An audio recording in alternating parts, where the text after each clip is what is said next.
Do you think that you could ever average a triple-double? Wow. Man. I think some records are meant to be broken, but wow. I know. I mean, Oscar, ooh, he was putting up, 30s, 13, 12s for a whole season. I couldn't imagine it. This interview took place 15 years ago when LeBron was only 25 years old on quest for his first ever MVP.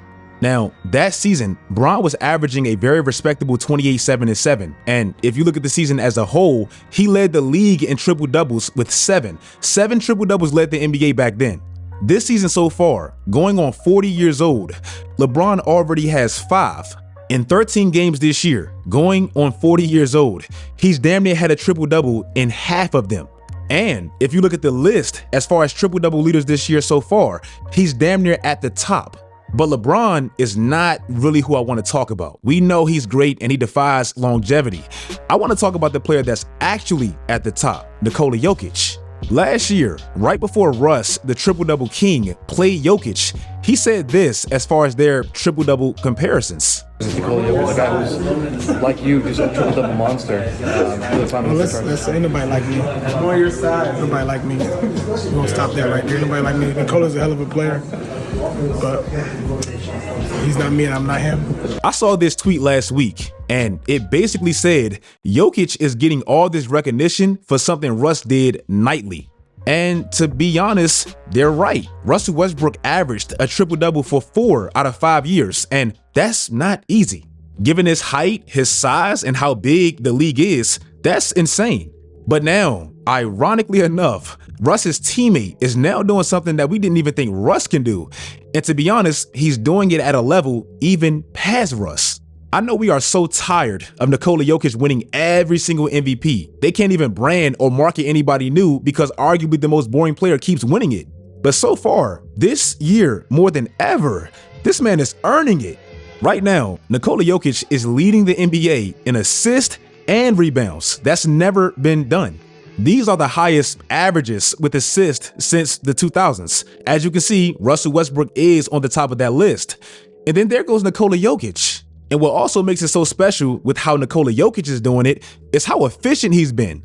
This man is damn near leading the league in almost every single major stat category, and he's shooting 50% from deep. 8 years ago, it seemed like Russ started something that I thought would never be duplicated. And now he joined a team where, well, it is, by his teammate. As a leader of the team, your head can not be down. You can be frustrated at times, for sure. I'm frustrated. If you're not frustrated with losing, get out of here. Simple as that. Nikola Jokic, he's averaging the most points of his career. And you know exactly what this tells me, and even history tells me. Denver is probably not going far. I marveled at how great Jokic is playing, and I even said in my Jokic Russ video that this is going to be his most dominant year. But that's not necessarily a good thing for the team.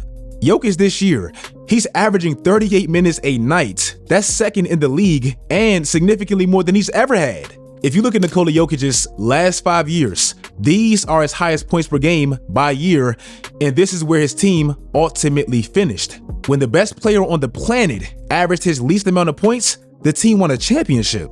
Now, let me bring you to, in my opinion, the second best player, Giannis. Giannis is also arguably having the best season of his career so far, and like Jokic, it tells me his team is probably not going far. With how thin Milwaukee is, and they're very thin. They started this lineup last game. Giannis is playing some of the most minutes of his superstar career, and he's shooting way more. Now, historically speaking, this is really a setup for failure, and the data proves it. Giannis, even if we look at the player that we're literally talking about, if you look at his top 5 scoring years, they all ended in very massive disappointments. Currently, Giannis is leading the NBA in points right now, and the sad part to me at least is how ineffective it's been on the team so far. That is very abnormal. From Giannis's first MVP year all the way up until Dame came, the Bucks were damn near unbeatable when Giannis scored 30 points or more. Now when he does it, they're just good. What makes that part even worse is, well, when he doesn't do it, they're even worse. In that exact same span, MVP year all the way up until Dame came, the Bucks were still good when Giannis didn't go full Super Saiyan mode. Now, They're just not. The Atlanta Hawks this year, they might have made the craziest steal trade of the offseason. They literally have a player this year that you can't dribble on. Dead ass, you can't dribble on this guy. Dyson Daniels, basically the surprise of the year, the player that kind of came out of nowhere. This man is averaging 7 deflections a night. 7 deflections a night. Just for context, because me just saying it, you won't really understand how significant that really is. From 2016, these are the leaders by year. What this man is doing defensively is dead ass unheard of. Bro, this year, Dyson Daniels is averaging 3.7 steals a night. That's 14 more steals than second most Jalen Williams. Also, that would be the most ever since the NBA's merger. Now again, what makes what he's doing so special, to me at least, is exactly how they got him and the irony of it. Dyson was a part of that DeJounte Murray trade this summer, and he wasn't really a piece that many people talked about. DeJounte was brought to the A to be their great perimeter on-ball defender, and to me, he was just okay. Now, one of the pieces they got back from getting rid of Murray is everything they wanted out of Murray and more defensively. Last year for the Pelicans, in only 22 minutes a game, Dyson averaged 5.8 points a night, and ironically enough, he still led them in steals. This year with Atlanta, in significantly more minutes, he's averaging 15 points a night and precisely 5.8 points in transition. That's off his steals. The Hawks this year, they take the ball away, and that gets them easy transition buckets. They're 6th in points off of turnovers. Now, why are they so mid? Well, because they also give away the ball and teams score off of their turnovers. Also, their starting lineup is young, is good, is improving, but they're young, and literally none of them can shoot. That simply doesn't go well when you're also giving up the highest 3-point percentile this whole season. They simply eliminate their good with their bad. But what about the team Dyson Daniels just left? The New Orleans Pelicans' whole damn roster feels like is on IR. Not even just Zion, that's to be expected. It feels like their whole roster, every important piece, is hurt 1 month into the year. The Cavaliers this year, they're very, very good, and it feels like no one cares. That team didn't even really make any real player personnel changes this offseason. Their biggest offseason move was changing head coaches and bringing in Kenny Atkinson, and it's worked. Now, what makes them so much better to me is kind of the polar opposite of what I said about the 2 best players teams earlier. Unlike Jokic and Giannis, who's being asked to do way more, Donovan Mitchell is doing way less. This year, Donovan Mitchell was averaging his lowest points since 2020 and his lowest shots since he was a rookie. Consequently, everyone is eating, and to me, they all have more defined, evident roles. Evan Mobley is a player that I've been waiting to pop for years, and this year, with a way more involved role, he has. This year, I love how Kenny's using him. He's had the ball way more at the top of the key, and he's creating way more of the offense, and he's handling the ball the most of his entire career. I never liked using him like he was Rudy Gobert or something. Give him the ball, give him a bigger role, let him expand his skill set.